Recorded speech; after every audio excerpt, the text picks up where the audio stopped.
நமது கலாச்சாரம், நமது பண்பாடு எப்போதும் நம்முடன் நீடித்து இருக்கும். சப்ஸ்கிரைப் திலக். அவன்தான், அவனேதான். கண்ணா, ஏ கண்ணா, ஏ திருட்டு கிருஷ்ணா. அட, என்ன குறும்புத்தனம்! உனக்கு வேற இடம் கிடைக்கவில்லையா?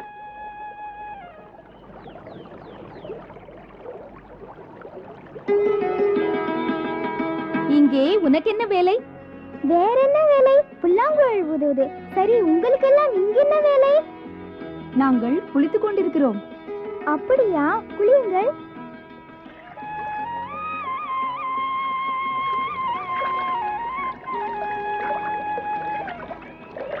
கண்ணா, நாங்கள் இப்போது வெளியே வர வேண்டும் கண்ணா. ஓ, வரலாமே. முடியாதே, இப்போது உடைகள் இல்லையே. உடை இல்லாமல் நீங்கள் குளிக்கிறீர்களோ? சீ சீ சீ, இது தப்பில்லையா? உடை இல்லாமல் நதியிலே குளிப்பது பாவம் அல்லவா? நதி தேவதையை அவமானப்படுத்தலாமா?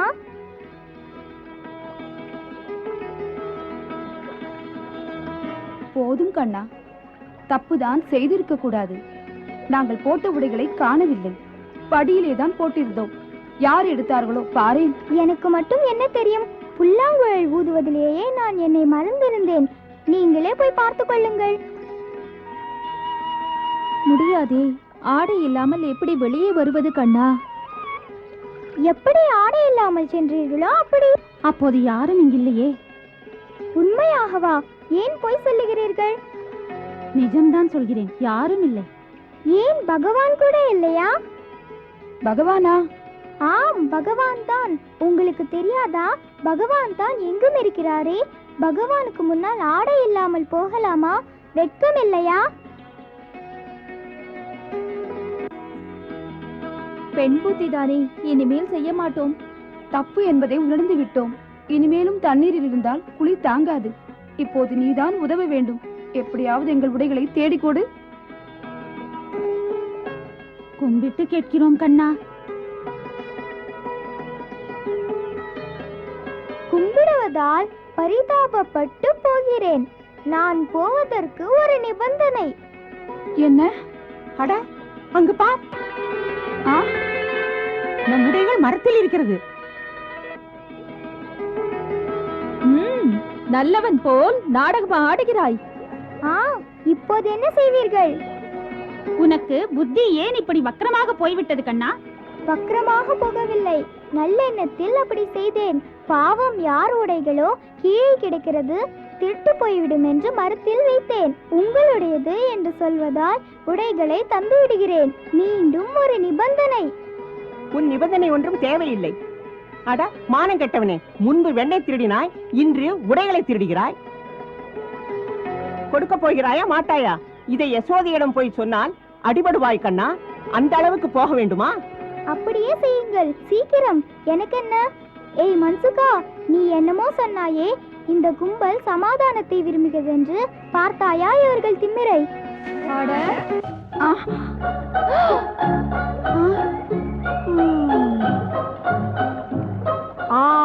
துரோக கூட்டம். அட, குட்டி பாம்பு கூட இங்கு வந்து விட்டதா? இரு இரு, ஒரு பல் தான் போயிருக்கிறது, இன்னும் உடைய போகிறது. ஐயோ, தப்பாக என்னை நினைக்காதீர்கள். வீண் சண்டை எதற்கு? சமாதானத்துக்காக உழைக்கிறேன். தட்டி பார்க்கிறீர்களே. கிருஷ்ணா, இவர்களிடத்தில் எதற்காக வீண் பேச்சு? நாம் இவர்கள் உடைகளை எடுத்து அவர்கள் வீட்டிலே கொடுத்து விட்டால் அப்போது என்ன செய்வார்கள்? நம்மை குறை சொல்வதற்கு ஆடை இல்லாமல் வெளியே எப்படி வருவார்கள்? எப்படி மடக்குகிறான்? கிருஷ்ணா, நாம் சொன்னபடி செய்வோம். மெதுவாக இறங்கி வா, நான் இருக்கிறேன். என்ன இது? உடைகளை எடுத்து போகிறார்களே. இப்போது என்ன செய்வது? கண்ணா, எங்கள் உடைகளை எடுத்து விடுகிறானே. எடுத்துக்கொண்டு போகாதே கிருஷ்ணா. சொல்வதை கேள் கிருஷ்ணா. எடுத்துக்கொண்டு போகிறார்களே. போவோம். கெஞ்சினாலும் கேட்காமல் போகிறானே. ஐயோ, உடைகளை கொடுத்து விடு கண்ணா. இப்படி பழி வாங்குகிறானே. கண்ணா, உடைகளை கொடு, போகாதே. இந்த பிள்ளைகள் அளவுக்கு மீறி போகிறார்கள். மன்சூகா, அதை கேட்டாயா? அளவுக்கு மீறி நாம் போகிறோமாம். போனால் என்ன செய்வார்களாம்? நீ பயப்படாமல் வா. அட, போகிறார்களே! அவன் குறும்பு பொறுக்கவில்லை. இல்லை இல்லை கண்ணா, இப்படி விட்டு போக கூடாது. இனிமேல் சண்டை போடவே மாட்டோம். வரமாட்டோம். நில்லுங்கள். பார்ப்போம் கிருஷ்ணா, என்னதான் சொல்கிறார்கள் என்று. கண்ணா, உன்னோடு சண்டை போட மாட்டோம். எங்கள் உடைகளை கொடுத்து விடு.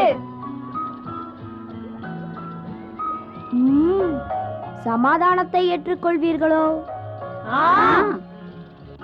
எங்கள் நிபந்தனையை சொல்லவா? சொல்லு. முதல் நிபந்தனை, இன்றிலிருந்து எங்களை பற்றி கோல் சொல்ல யசோதா மாதாவிடம் போகவே கூடாது. சம்மதம் தானா? சம்மதம்தான். வெண்ணையை என் நண்பர்களுக்கும் எனக்கும் தினமும் கொண்டு வந்து தர வேண்டும். சம்மதம் தானா? சம்மதம்தான். முடிவாக நீங்கள் காதை பிடித்து மன்னிப்பு கேட்க வேண்டும். எங்களை மன்னித்து விடு கண்ணா, மன்னித்து விடு. உறுதியாக சொல்லுங்கள், இனிமேல் இப்படி ஆடை இல்லாமல் நதியில் வந்து குளிக்க மாட்டோம் என்று. சரி, குளிக்க மாட்டோம். போடுங்கள் 5 முறை தோப்புக்கரணம். 1 2 3 4 5. தப்பு செய்ய மாட்டோம் என்று கண்ணனை பார்த்து வணங்குங்கள். வணக்கம்.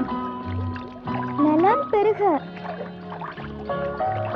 உடைகளை வைத்து விடுங்கள். போங்கள், திரும்பி பார்க்காமல் போங்கள். கண்ணை மூடிக்கொண்டு போங்கள்.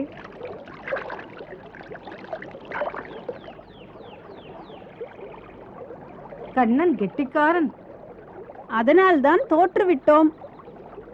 அடி போடி, நான் அப்படி நினைக்கவில்லை அடி. குறும்புக்கார கண்ணனடி. பொறுப்புணர்ச்சியை எடுத்து சொன்னான். அதை புரிந்து கொண்டால் நமக்கு நல்லது. பொல்லாத நண்பர்கள் நம் கண்ணனுக்கு. அவர்கள் பேச்சை கேட்டுத்தானே இவனும் ஆடுகிறான். அடி, உன் பிள்ளையை போல் கண்ணன் மீது உனக்கு பாசம், அப்படியே அவன் நண்பர்கள் மீதும் பாசம் வைத்து விடு. பாரடா சேனாதிபதியை, யோசனையில் மூழ்கிவிட்டார். திட்டம் போடுகிறாரடா நமக்காக. அது இல்லையடா, அன்பினால் இவரை அங்கே ஏமாற்றி விட்டார்கள். மஞ்சுகா, அன்பு போர் என்றால் அதுதான். அதில் யார் தோற்கின்றானோ அவனே வென்றவன்.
இத்தனை சீக்கிரம் எதற்கு? இன்னும் பொழுதே விடியவில்லை. கண்ணா, பொழுது அப்பொழுதே விடிந்து விட்டது. உழவர்கள் எல்லாம் உறக்கத்தை விட்டு எழுந்து தங்கள் வேலைகளை கவனிக்க சென்று விட்டார்கள். அப்படியா? உன் அப்பாவும் புறப்பட்டு விட்டார். உன் நண்பர்கள் எதிர்பார்த்து கொண்டிருக்கிறார்கள். மதுவனம் சென்று மாடுகளை மேய்க்க. எனக்காகவா?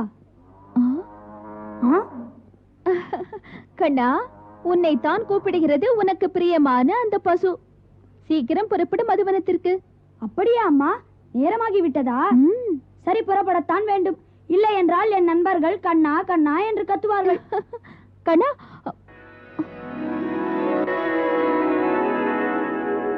என் கோலிங்கே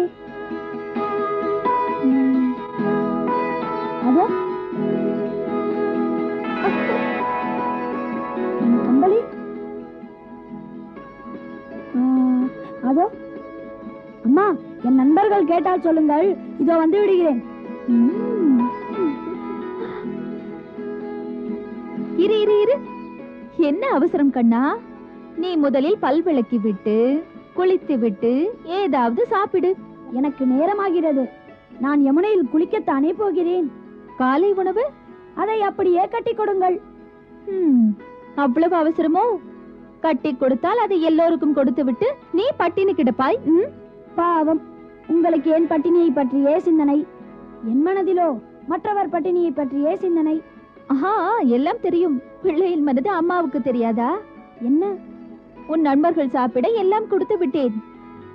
அவர்கள் வெளியே போய் நின்று பசியாறு தின்று கொண்டிருக்கிறார்கள்.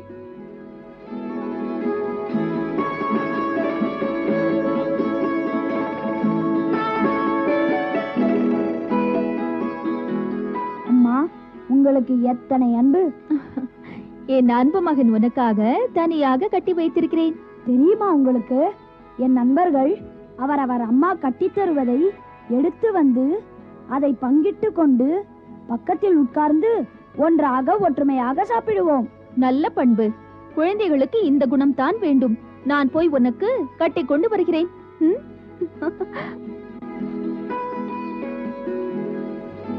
பிரசாதம் கொடுங்கள். சீச்சி, பல் விளக்காதவனுக்கு பிரசாதம் தருவார்களா? புரியாமல் பேசுகிறீர்கள். உடல் தானே அழுக்கு, மனம் சுத்தமாய் இருக்கிறதே. மனது சுத்தமாக இருந்தால் எந்த சுத்தமும் நம்மை எதுவும் செய்யாது. உங்கள் இறைவனிடமே கேளுங்கள். அவன் பரிசுத்தமான பக்தர்களை விட பரிசுத்த மனமுள்ள பக்தர்களைத்தான் அதிகமாக நேசிக்கிறான். சி.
எவ்வளவு பெரிய கொக்கு